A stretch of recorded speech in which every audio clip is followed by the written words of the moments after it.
I'm going to be reading Psalm 30 today. I will exalt you, Lord, for you lifted me out of the depths, and you did not let my enemies gloat over me. Lord my God, I called to you for help, and you healed me. You, Lord, brought me from the realm of the dead. You spared me from going down to the pit. Sing the praises of the Lord, you his faithful people. Praise his holy name. For his anger lasts only a moment, but his favor lasts a lifetime. Weeping may stay for the night, but rejoicing comes in the morning. When I felt secure, I said, I will never be shaken. Lord, when you favored me, you made my royal mountain stand firm. But when you hid your face, I was dismayed. To you, Lord, I called. To the Lord I cried for mercy. What is gained if I am silenced, if I go down to the pit? Will the dust praise you? Will it proclaim your faithfulness?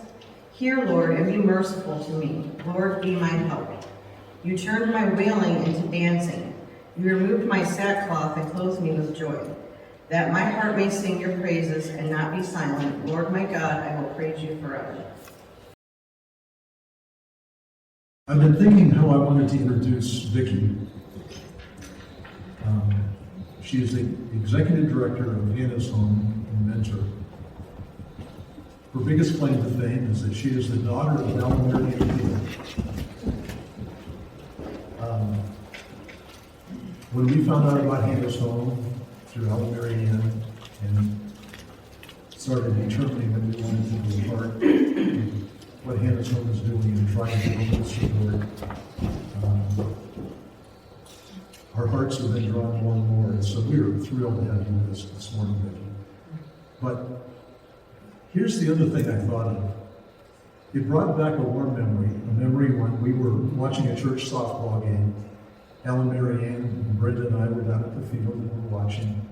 This was years before the overpass was made on Pierce Road,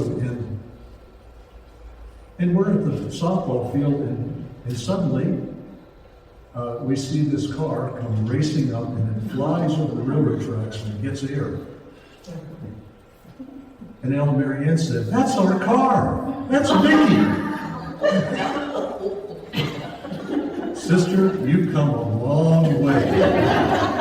Let's welcome Vicki.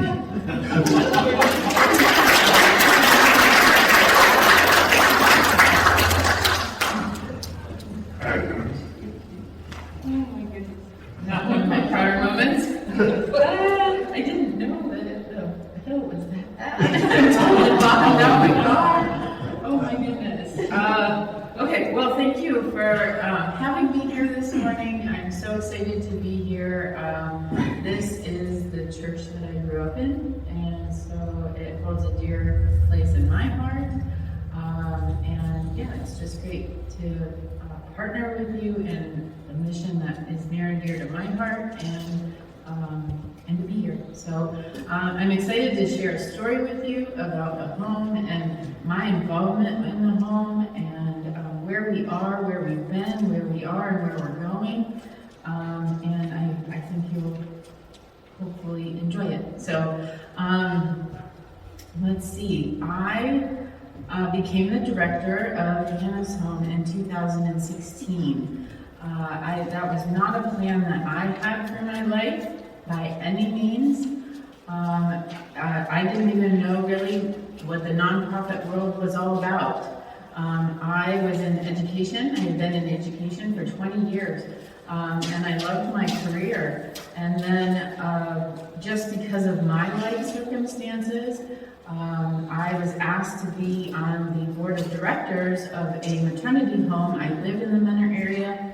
I knew a little bit about Hannah's Home and what the mission was, that it was for single women who were in unplanned pregnancies.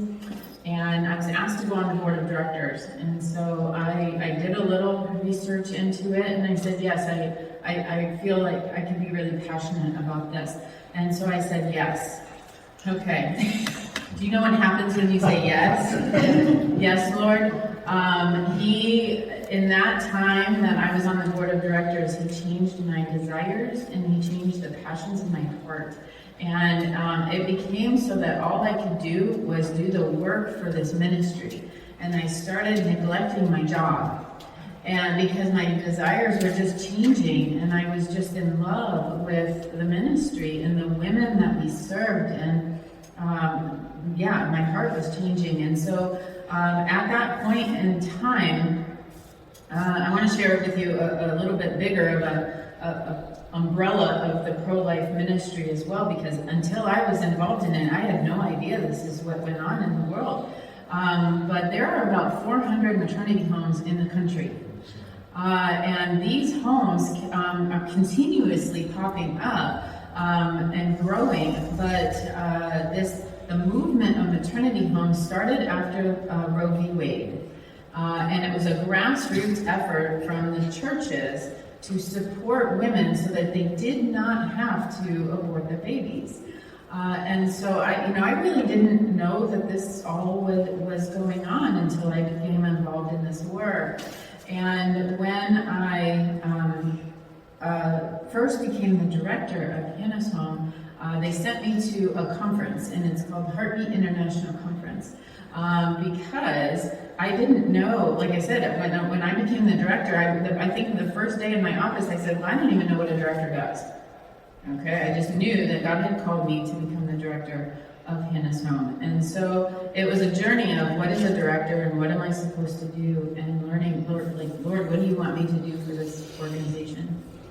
And so my board sent me to this conference, and it was at that conference that I heard a speaker, and here he was a man that had been raised by a mother who was a director of a maternity home.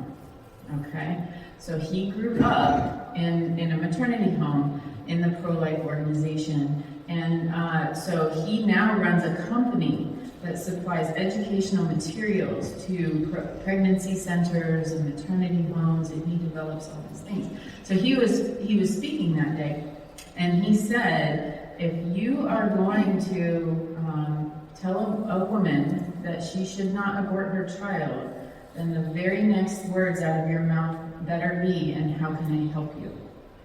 Because if you aren't going to provide her with the help and the resources that she needs in order to do that, then she should do what she was going to do. Okay, so that was his statement. So I knew in that moment what my job was. Okay, so I went back home, and I couldn't help but think in that day, in that seminar, I had a 4-year-old boy that I had moved into a maternity home and have been raising, he's almost 10, have been raising in a maternity home in the pro-life movement, and possibly what God has in store for him when he's an adult. I saw that sitting in that seminar.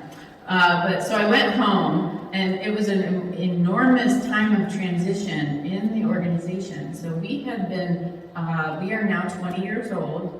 And we welcomed our first woman into the home in 2002. Okay, so the home was actually done in 2001. Okay, opened debt-free on 6 acres of property, 16,000 square foot home. Okay, built for this purpose. So the property was donated. All of the materials were donated. The cement for the driveway was donated and poured. I mean, down to every couch, every picture hanging on the wall, everything was donated and free of labor. So we opened, we have no mortgage in 2001. Our first woman came in 2002. Well, we were licensed under the State Department of Health to work with minors. Okay, because at that time, that was the need of the community. So when minors got pregnant and were being kicked out of their home for being pregnant, we were a respite home for where they could go. Okay, so we kept them, we educated them, they continued on with their schooling, they had their babies, various situations with adoption or parenting, and then they had a place to go when they left. They went back home. So that was an easy exit plan for them. Okay, so now we're in 2015, 2016. We're not getting applications for minors. We were getting applications for adult women. Okay, so it made our heads spin a little bit because the help that we were providing for them, we weren't set up to help. Okay, so we weren't giving them real help because they didn't have places to go when they left. Right? Adoption was not their first choice. They wanted to parent, except they were coming from lives that they weren't equipped to parent. They didn't have the support to parent. They didn't have the financial resources to parent. They didn't have the education to parent. So a lot more intensity was needed in the organization. So we floundered. Okay, so the home had closed for a period of time. Not only because of the financial downturn of 2008 to 12, but because we had gotten away from being a gospel-centered ministry.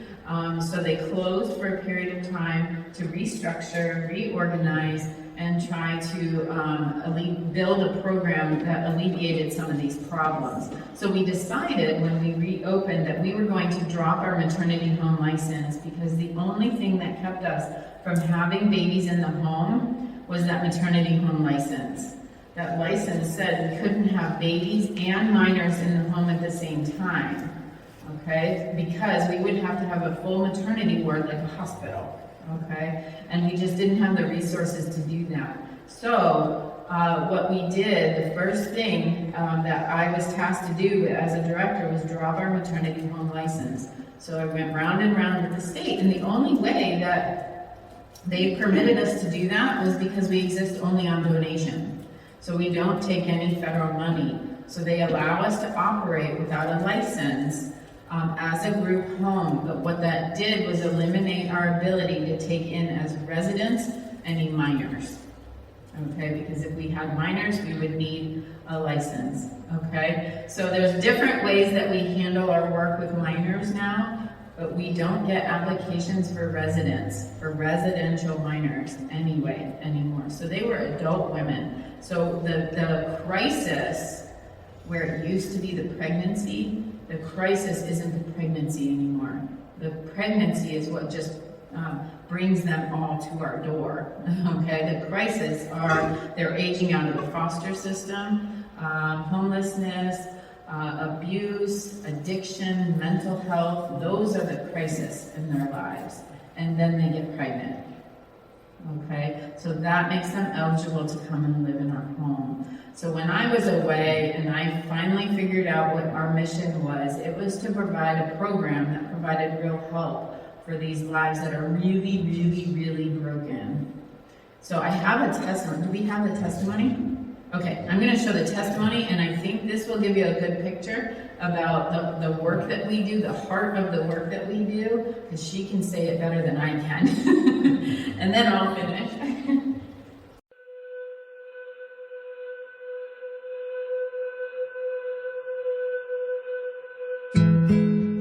I was addicted to heroin and methamphetamines. I was an intravenous drug user, and I came to Ohio in my 6th month of pregnancy to go to rehab. My oldest is with my ex-husband, and my middle son is with my mother because of the situation that I was in. I was definitely not healthy, but when I was healthy, I was a really good mom. It just all unfolded, and I was left by myself, homeless in a tent because of my actions and what I did to myself. I can't ever really go back there. It's not a healthy place. So I needed to find a place in Ohio that could help me stabilize and be supportive so that I can now have a future and go from there. And that's how I found Hannah's Home, was when I was in rehab.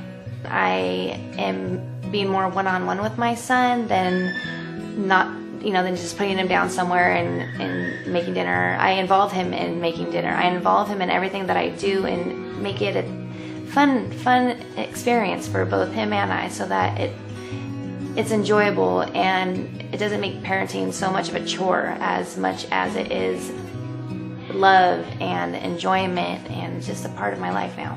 Hannah's Home has helped me a lot as far as what I get out of what I've gone through. I am able to, we have counseling services here, so counseling helps me a lot through what I'm going through. It's 2 times a week, and that is phenomenal.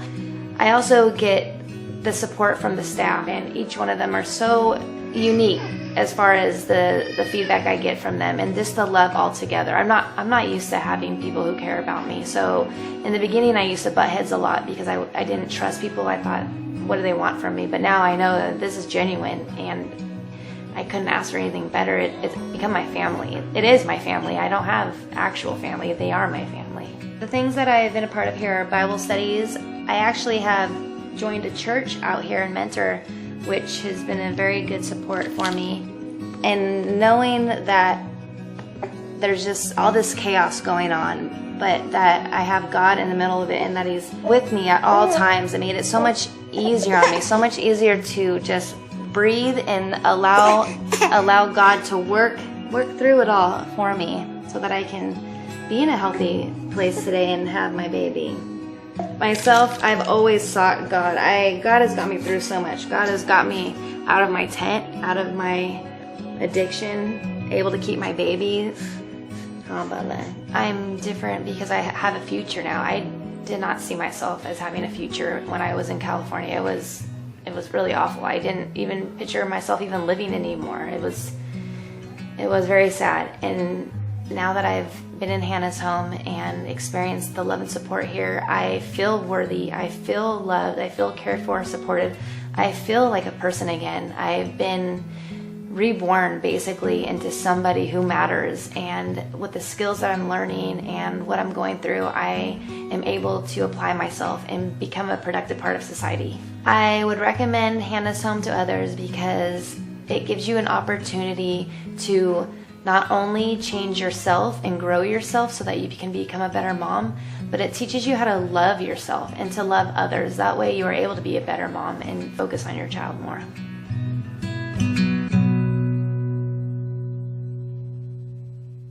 I love her words that she learned to be reborn into somebody that mattered. So Amber, you probably heard her say she lived in a tent.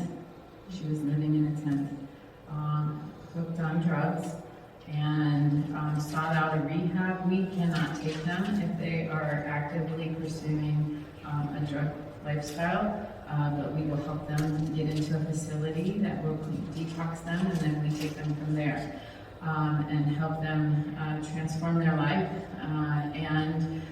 So Amber had only been with us for a couple weeks, and she told me, she came to me one morning, and she said, Vicki, I took off my shoes last night. I'm like, I said, what? I'm doing 10,000 things, that's normal, all at one time. And she said, I took off my shoes last night. And I'm like, what are you talking? What do you mean? And she said, I've always slept with my shoes on because when you're living in a tent, you don't know when you've got to get up and leave. And not being safe. She had never felt safe. Excuse me. And so she said, I slept with my shoes off last night. And it was just, I stopped what I was doing and I started through tears, you know. So just to bring them in the home and teach them what it means to be a part of a family, to belong, to be in community. But I think you heard her articulate that was hard for her. It was hard. She didn't know how to receive the love and the care that she was being given. And we find that a lot of times they can't receive it, and so they choose to leave. But when we do find the ones that do learn to receive it, they thrive. And she's living on her own now, raising her child. She's doing really well. But with each woman comes a different set of circumstances. Okay, there are no two that are the same, and so their challenges and their everything that comes with them is different. Well, Amber had a dog.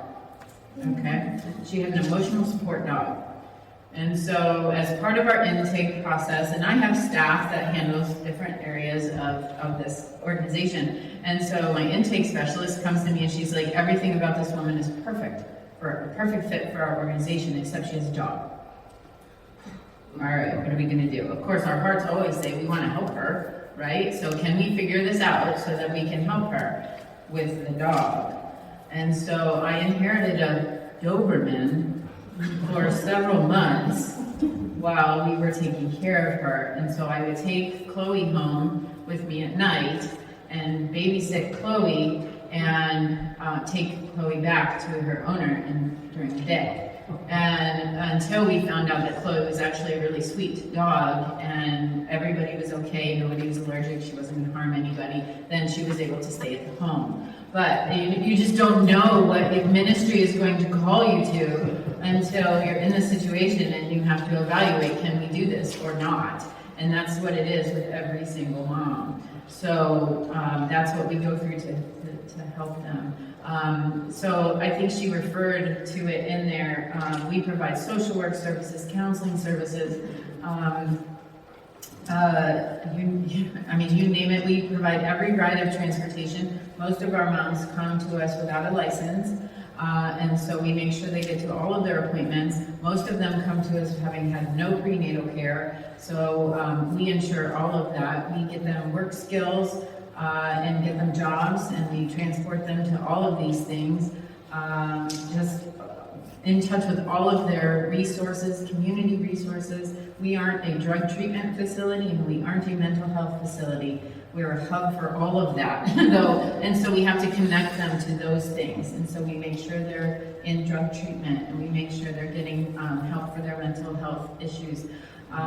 What else do we do? Oh my goodness. Oh, so this is my claim to fame. I'm walking through the a licensure process for a daycare now. So we continue on and moving forward with providing real help. So we are actually the first maternity home in the country to license a daycare. So I'm super excited about that. And the only reason I was able to do that, walk through that process, was because 25 years ago, if not more now, oh my goodness, maybe I lose count, I graduated from Cleveland State with a bachelor's in early childhood education. And then I went right into a special ed degree so I had never used that early childhood education degree until I went to license a daycare. And then I connected the dots that's why I had gotten that degree. So it's really cool. Where we want to go, I'll close with this, and then if you have questions, I'll answer questions. We are headed now, we have 6 acres of land. We have a 1/4-mile track that the girls go out and walk on. Well, we all walk on it. But we're looking at putting homes in the back. So our moms, we provide a tremendous amount of accountability. We tell them when to get up, we tell them when to go to bed, we tell them when to eat, we tell them when to do Bible study, we're getting them into a routine that they've never done, a structure. And so right now, our moms have to leave that level of structure to complete independence. And so they need an in-between support. So we're looking at putting homes in the back, some sort of homes that they can move into so that they can stay with us longer. The reason that we're licensing the daycare is so that our alumni moms still have access to the daycare. Once they leave, they can still utilize the only home that the babies know. So that's a little bit about where we're going. So it's a lot. Yeah. To provide real hope, right? So, and the reason you do this is because these bottles, we went 5 years ago when I took over as director, we had 40 participating churches in our baby bottle campaign. This year, we have 82 churches. So believe it or not, these bottles filled with coins is a 1/4 of our annual budget. That's how we provide, that's what we do. This is our biggest fundraiser. Of course, you can put cash in there, or checks, we like that. But yeah, this change provides a 1/4 of what we do. That's how we fund everything. We provide all the food, clothing, everything they need for themselves and their babies. So, yeah. Questions? Yeah. How many women do you have right now? Right now, okay, good question. We have 5 women right now, and then we moved 1 mom, so we have 6. We have 5 in our phase 1. We have 1 mom we just moved into our phase 2. So we have a large resident wing that has 6 bedrooms. And I transitioned one of our rooms upstairs into a phase 2 to start the process for designing the structure for what the homes in the back will look like. So she's our kind of our guinea pig.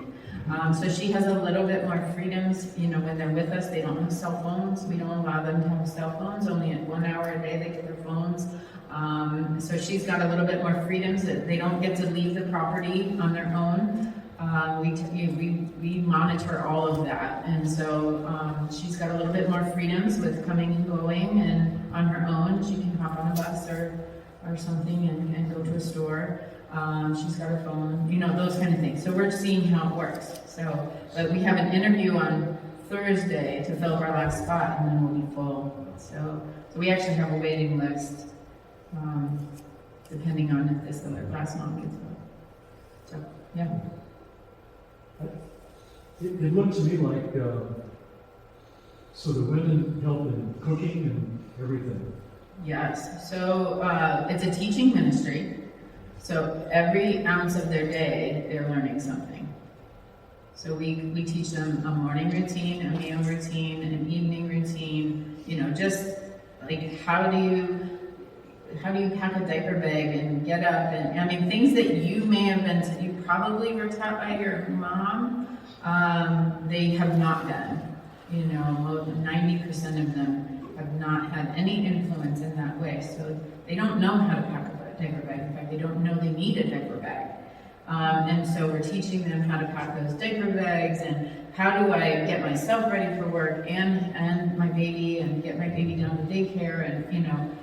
So we deal with a lot of problems like that. So we have a whole cooking, you know, teaching routine on how to teach them how to cook. So yes, they do all of the cooking. We eat in a community every night.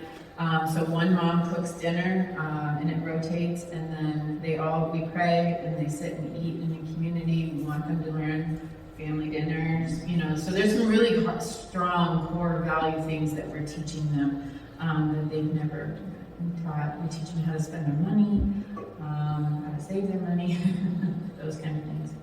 So yeah. Sounds like you're teaching them the stuff you learned from your mom and dad. That's exactly what I'm teaching them. Yeah. We also have a sewing room. We do. And teach them sew clothes. Yeah, we teach, yes, we've got a sewing teacher right now. It's not that I can't do that, I just don't have time, I love to sew. Occasionally I'll take them up there and teach them how to stitch something, but we usually have a sewing teacher that comes in once a week, but she moved. So we're looking to replace her. But we have a beautiful, I think you saw it in the video there, a beautiful activity area is what we call it. So we have volunteers that come in and teach them healthy hobbies. Painting, jewelry making, scrapbooking, sewing, art, you know, all kinds of things. They've just never been exposed to those kind of things, you know. How can I do something healthy with my free time? And they actually like it. Yeah. They're like, I had no idea I liked to do this. Once they have their baby, are they keeping their baby in their room with them? They do. That's why they don't share rooms anymore. When it was a facility for minors, they shared a room, but then they never had a baby there. So they earn, of course I'm a teacher, so I operate under the scope of curriculum, okay? So I created a curriculum that now we're offering to maternity homes around the country. So with all of the classes, the parenting, we have in-house parenting and pregnancy classes that they do. And they earn something every week for accomplishing what they needed to do.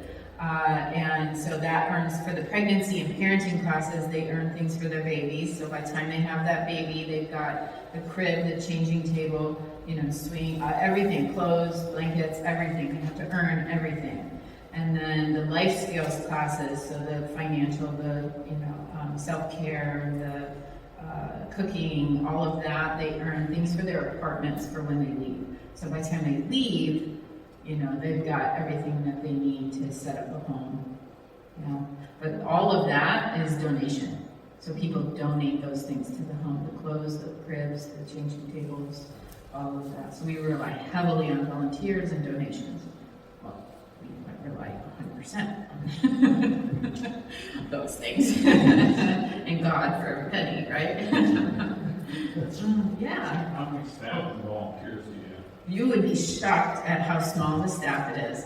I'm actually the only full-time employee. And then I have a daycare worker who is the next level.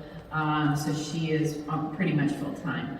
And then I have a volunteer coordinator who couples as my assistant. And then I have 3 key workers that work on the main floor. I have a house manager, a social worker, and a counselor. That's it for paid staff. Yeah. My question is, they're responsible for, learning everything. Are they taught how to clean their own apartments? Are they taught to do their laundry? What in that house? All of it. All of it. So we have really high standards in the home of what the home has to look like all the time. And so part of our acclimation, when we move a new mom in, it's part of her curriculum. She's learning, this is how you use the washers, this is how you use the dryers, this is how you do laundry, this is how you clean. They have chores that they rotate. They are responsible for that floor. So they have chores, that they have things they need to do. So that's what they're learning is being part of family is a great blessing, but there's also a responsibility to it that I have to do my part. So that's the hard part. They love the blessings of it. They soak that up right away. It's but I have a responsibility too. So yeah, that's the accountability. We have to hold them accountable to everything. So yeah. Do you have a hospital that works with you when birthing time comes? Yeah. How does that work? So I've seen more babies be born in the last 5 years. It's one of my favorite parts of the job. But I actually don't do the deliveries too much anymore. I never have done them. You know what I mean? I've gone in with them. No, they always, we utilize Lake Hospital System. So either they go to Tri-Point or Lake West. Occasionally, if we have a mom that has like a heroin addiction, a lot of times she's on a medication called Subutex, so that has to be more highly monitored, and so that's considered high risk. So we have to go downtown for those ones, and the baby withdraws. So we've had to learn a lot about that. So that's quite a process. But we walk through that with them. We've had, you're dealing with all of the things that could happen. We've had a baby have to have brain surgery before. You never know. You never know when we open our doors to somebody what we're going to walk through. Yeah. Was Amber's baby okay after her addiction? So once he withdrew, yes. So they were at the hospital for probably a month after he was born. So we support them there. COVID kind of messed up everything with that. We would always make sure somebody was with her, not 24/7. We can't really do that for 4 weeks, but as much as possible. So once the mom gets discharged, we're responsible still for like her clothing and her food and things like that. So we're constantly going there to make sure she's taken care of. And then, but the ones before COVID, we would be with her and the baby, through that process. And then I've got to tell you, like, it's by God's grace because he has 0 side effects. He is meeting every milestone, and that's part of what we do once they have the baby. That's why I wanted the daycare, because when you have a mom that is so, just impacted by abandonment and trauma and things like that, that only passes down to the baby. So we ensure that our babies, the support of the staff and the care of the staff over those babies, our babies meet their milestones. So, which may not be the case. We can't 100% prove that they wouldn't if they weren't with us. But you've got to believe that it's a heavy impact of what we're doing, So, yeah. Any other questions? Yeah. Do you do adoptions out of there? We do. We don't do anything in-house. We have adoption agencies come in. Every mom gets educated on adoption, and then if she wants an adoption plan, then that agency works. We partner with that agency to walk with her. I have yet to have a mom follow through with an adoption plan. I mean, they're just choosing to parent. So we really can't sway them one way or the other, but we make sure we have those conversations with them. Is there, we have those really honest, hard conversations, even though your heart may not want to give up your baby for adoption. Is maybe that the best thing, So, and helping them just see what a grace that is and how courageous that would be of them, and so those kind of things. We have those hard conversations. Yeah. And the adoption agency trains the staff and everything. Yeah. How long? I don't even know.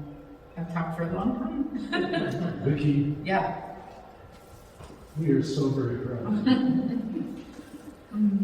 Let's give her a round of applause.